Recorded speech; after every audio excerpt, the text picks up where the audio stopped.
Hello everyone, welcome back to Ferrigno Freedom channel for those of you who are returning and for those of you who are here for the first time.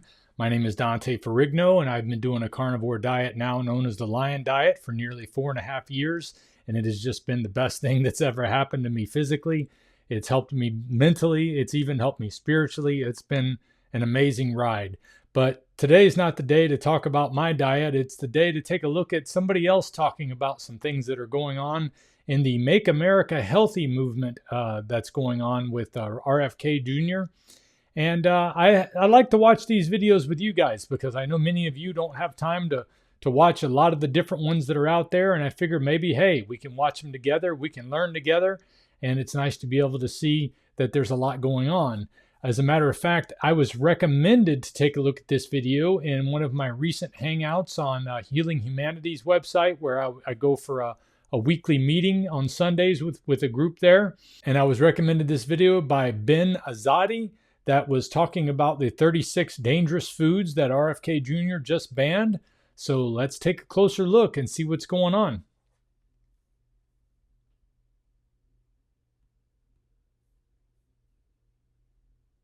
If you eat Lucky Charms, Cheetos, or drink Gatorade or any of these 36 foods that RFK Jr. just banned, you're going to want to pay close attention. RFK is banning these 36 popular foods, and there are even more on the chopping block. I'll be sharing with you the 36 foods and the foods that are about to get banned. This is a full-scale overhaul on our entire food system. As Secretary of Health and Human Services, RFK Jr. launched a campaign called Make America Healthy Again. And one of the first targets are synthetic foods and food dyes. These are already banned in Europe. He's asking the tough question: why are these toxic chemicals still in our food supply when other countries have removed them years ago? Let's take a look at what already has been banned and what's being phased out by the end of 2026. Here are the 9 additives that are either officially banned or being phased out under Kennedy's leadership. Number 1, we have red dye number 3. Then we have citrus red number 2,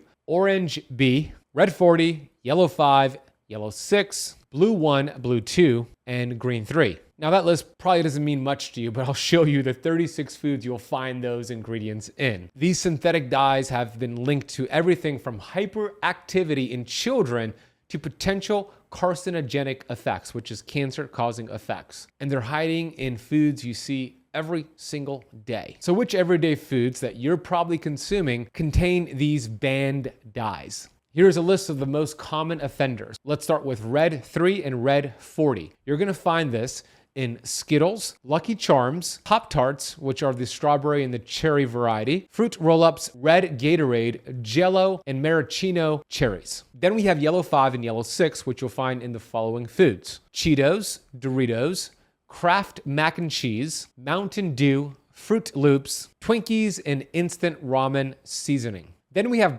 Sounds like a big part of my diet previous to the carnivore diet, a lot of these things, even the specific flavors of the Pop-Tarts and stuff.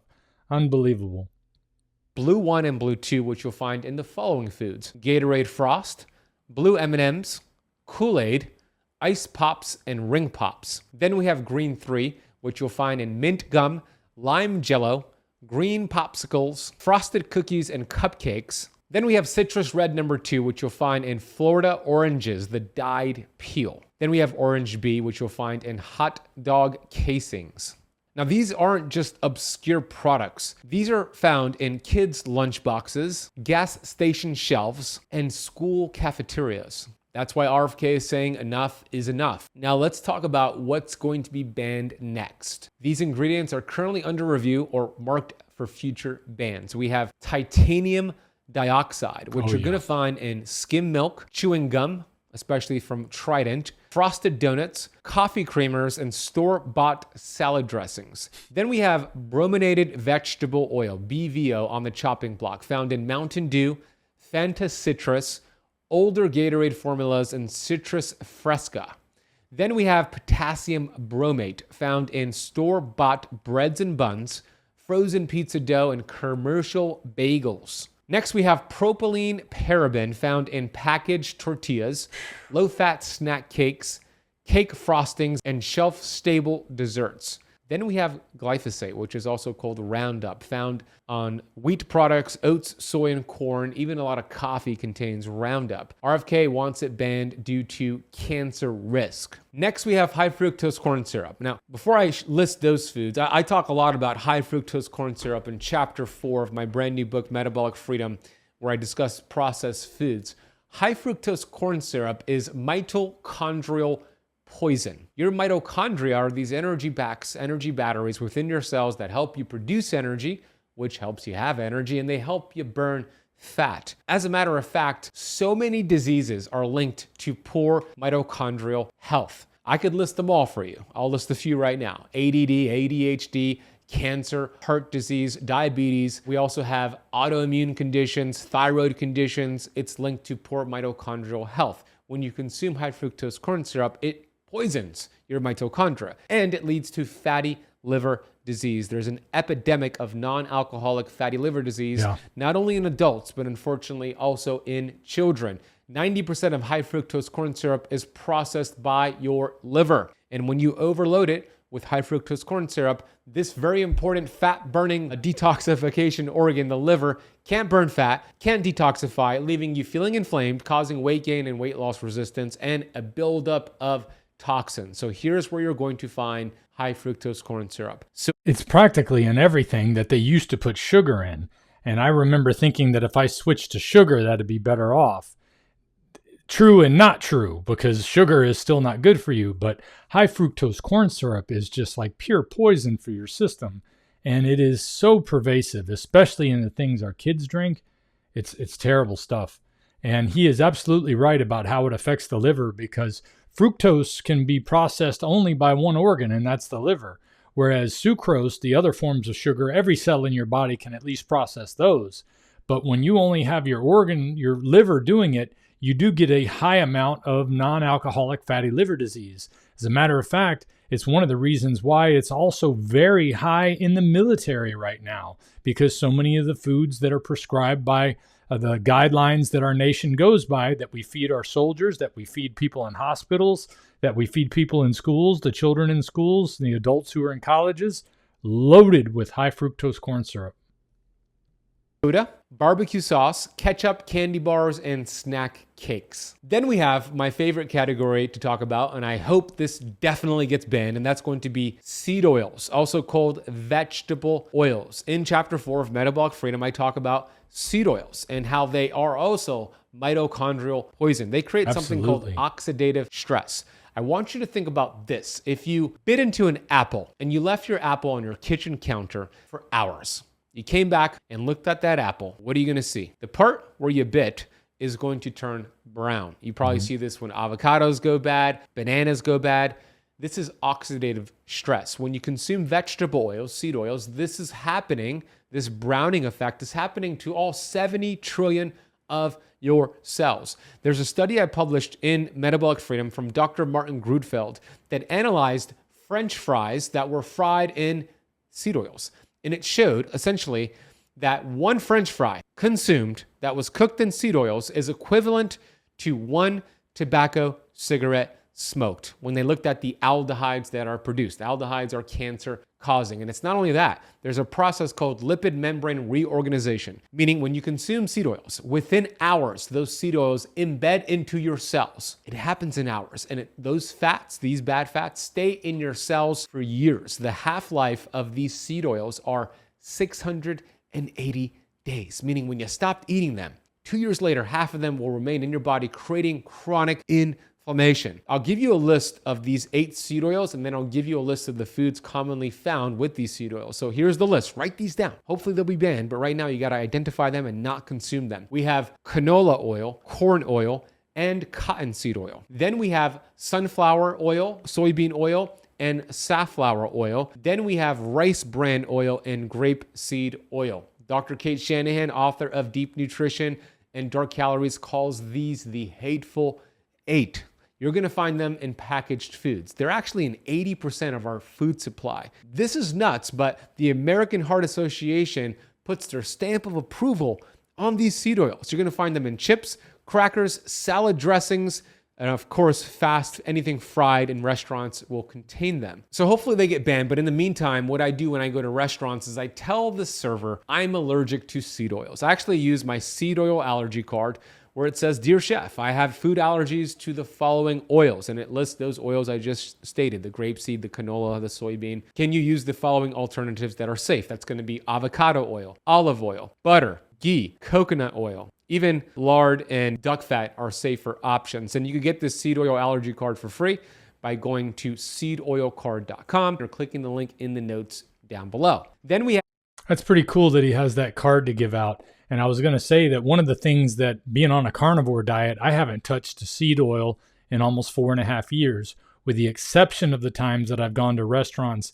And one of the problems I find is that even though you tell the chef that, the main chef may pass that on to the chef who's actually cooking the food, but that doesn't stop them from spraying the grill with Vegeline and things that have those things in them, because they don't even know that it has those things in them.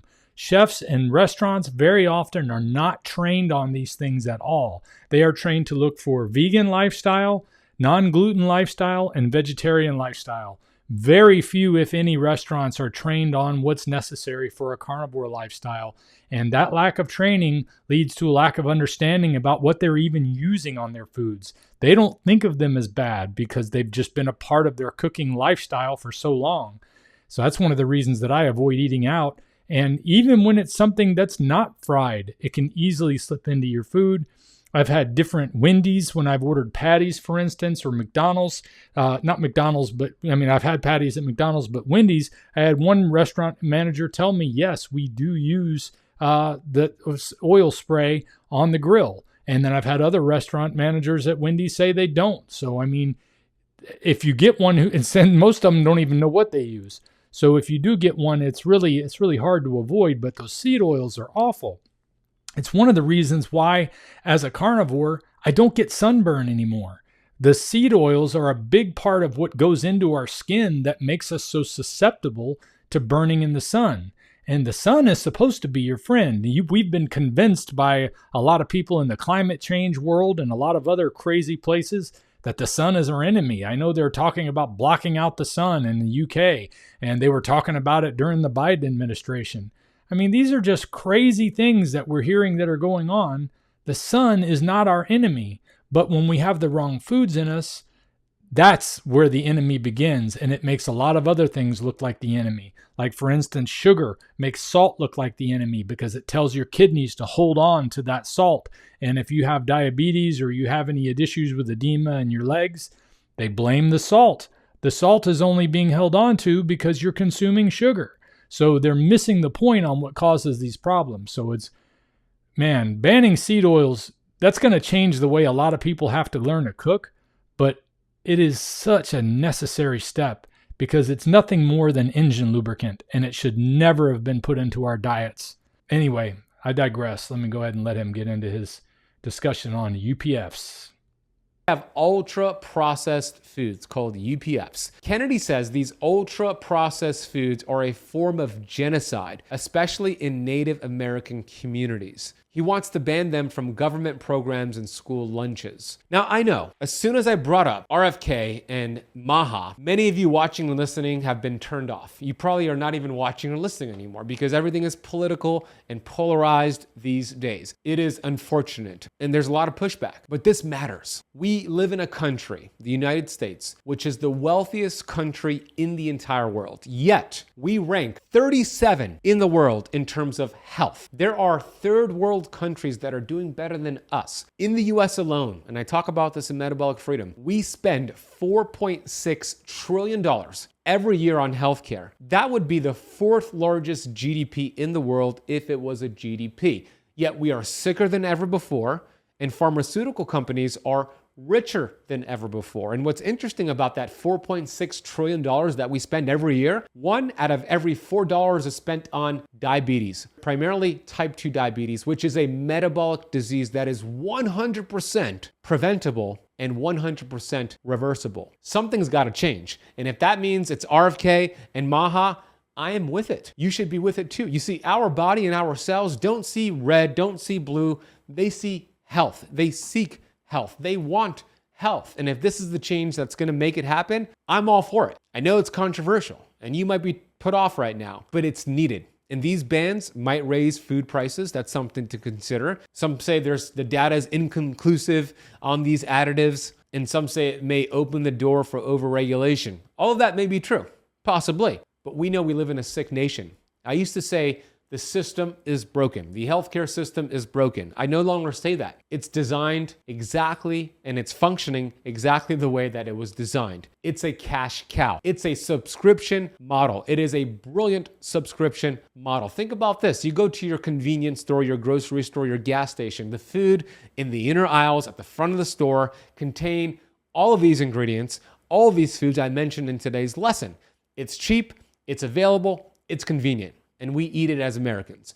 And he is absolutely right about every bit of that. It is exactly the way the system was designed. And it really got codified by the Affordable Care Act. And it's just created this synergy between big food, big pharma, and government that is just making everybody involved rich and making everybody involved in our lives, us people in America, making us sick, fat, and dependent on this system. And it's one of the reasons why, when I was the administrator at a retirement home, I would see so many health issues that weren't health issues years ago. Alzheimer's and dementia. Alzheimer's itself is now being called type 3 diabetes, which is just basically, a different form of type 2 diabetes. It's something that's brought on by the stuff we're eating, and it's on the rise, and it can be avoided. And it should be avoided, because if you've ever had somebody with Alzheimer's disease in your life, it is such a horrible thing to witness and to watch them have to go through. And it's horrible on the family. It's horrible on the healthcare workers. It's just such an awful disease, and it's preventable by changing the way we eat.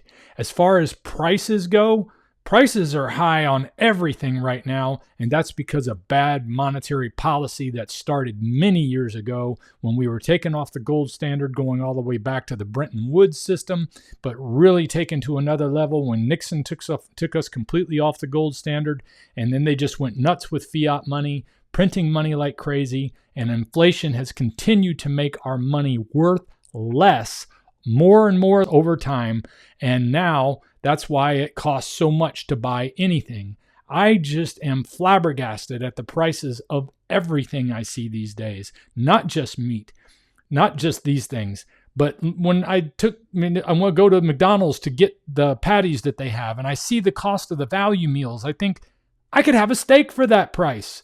I don't have to waste my money on this garbage food that they're making for me at McDonald's. If I was going to buy a whole value meal, I could go cook an entire steak. And the only reason I stop there for patties occasionally is because I'm hungry and I'm in a hurry. Daily life is rough. But boy, is he right about everything he has said so far. I really love the way he is addressing this and touching on the politics issue. It's something that Dr. Barry said recently, and I posted on Facebook about it, Ferrigno Freedom.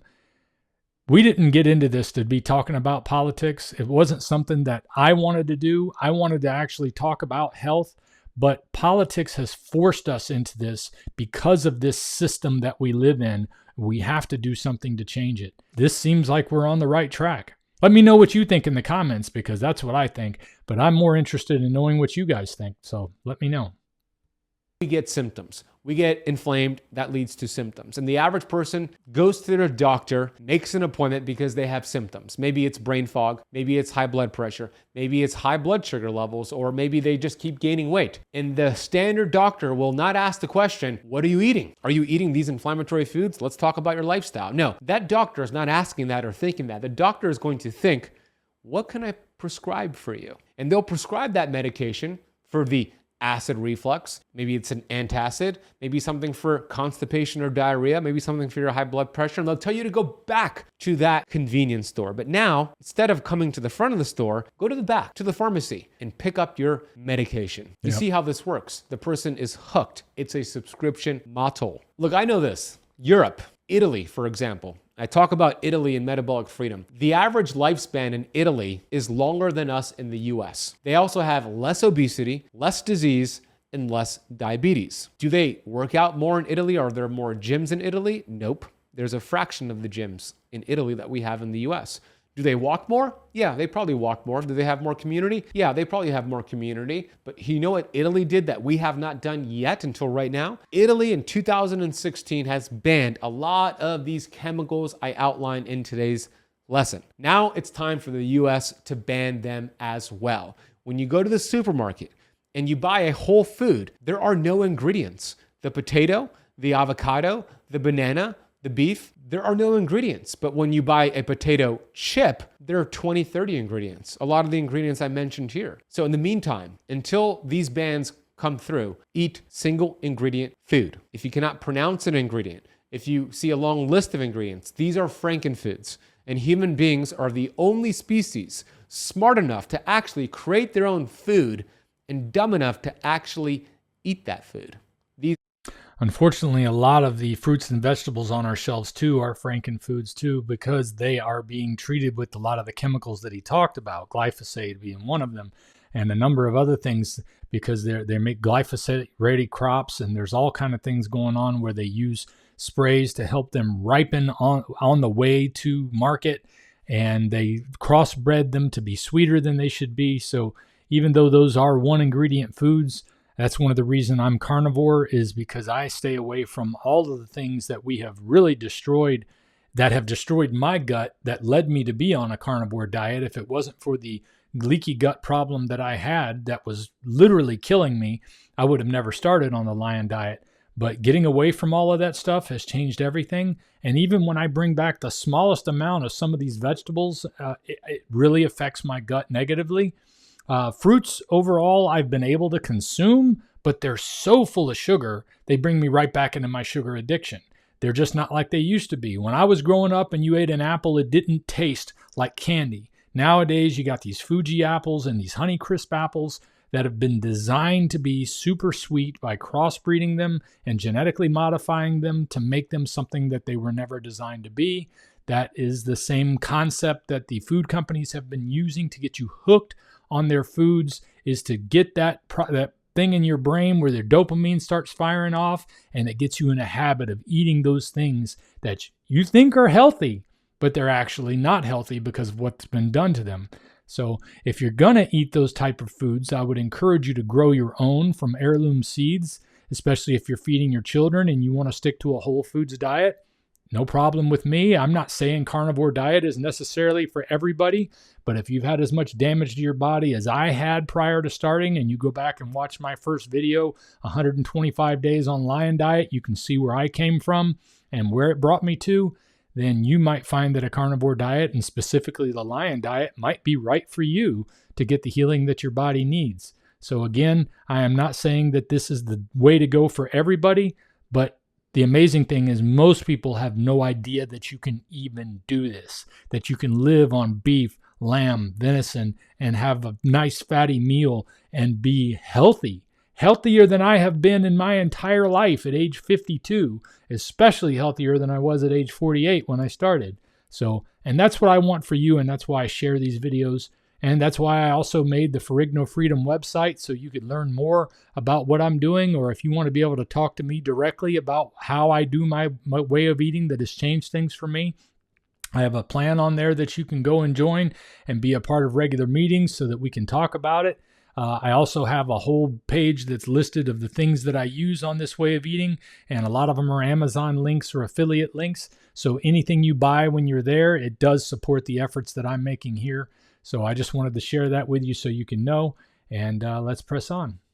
These are food-like substances. These are frankenfoods. This is the biggest, boldest food policy shift that we've seen in my lifetime, and I think it's just the beginning. Whether you agree with RFK Jr. or not, there's no denying this. What we eat affects how we feel, how we age, and how long we live. For those watching on YouTube, where do you stand here? Are you for this movement? Do you hate it? Do you hate Trump? Do you hate RFK? Share your thoughts. So I'm going to stop the video there because he goes into some questions and things like that. You can check out the original video. I have a link in the description for his videos, so you can watch all the rest of it and hear about his book and all of that. I just wanted to cover specifically the things that were being banned, because it's exciting to know that we are dealing with this problem.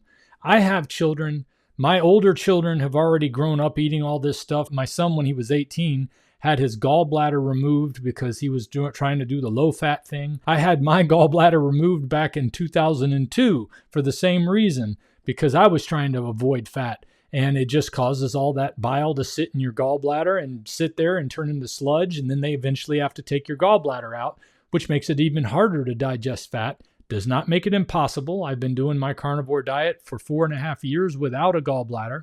Some people do find they need to supplement ox bile to be able to deal with that. But knowing the damage that it did to my kids, my older son is realizing that he's got to start taking his health seriously, and I'm excited about that. But what I don't like is that when he goes to school and when he goes off to college, or if they decide to join the military, that they're stuck with the foods that the system currently has in place. Knowing that our country is making these changes is very encouraging for all of those people, for all of our children, for people who are interested in eating the right way. And he'll talk about a bunch of things in his questions and comments that you can try, like Zevia and sparkling waters that are with essences and stuff like that. I have found that I did those for years before I went on the Lion diet. They didn't seem to do me a whole lot of good, except they did help me quit Coca-Cola and things like that.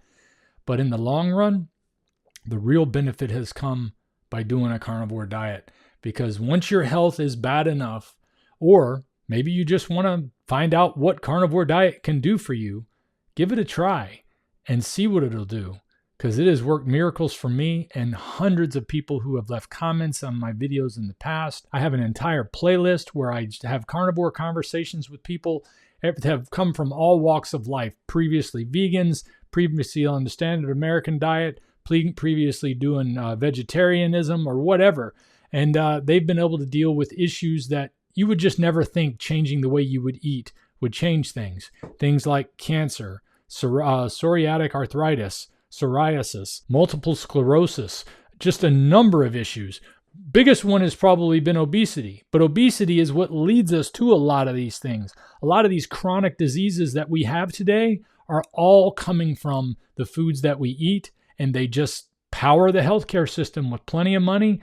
And how many of you feel like when you go to the doctor, you're just on a merry-go-round and never actually getting any answers? That's because they don't have the answers. Yes, some medications are going to be important for some people. Yes, there are some medications out there that are of value, but most of this stuff is just designed purposefully to keep you on the merry-go-round and never get off and never get healthy and just stay alive long enough to keep financing the system. And it's sad and it's a shame.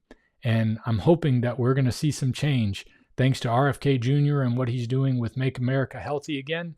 And I'm thankful for Donald Trump bringing him on board, being able to bridge that gap between those two sides of the aisle that they came from, and to work together for what's better for America.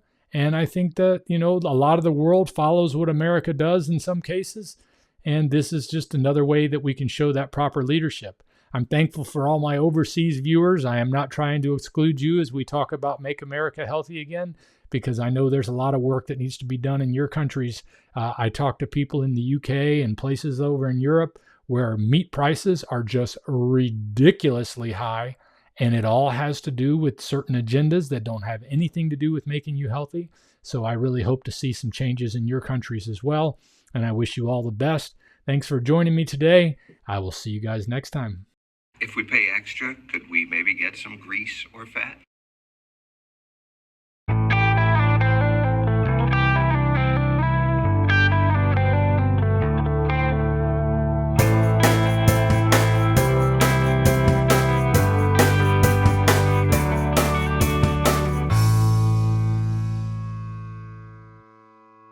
Hey, it's Dante Ferrigno. I just wanted to thank you first of all for watching this video, but I also wanted to tell you about my merch shop. I have a link in the description for a bunch of different items I've put together for you to be able to show your support for the carnivore lifestyle, and every purchase helps me to keep doing what I'm doing here on Ferrigno Freedom.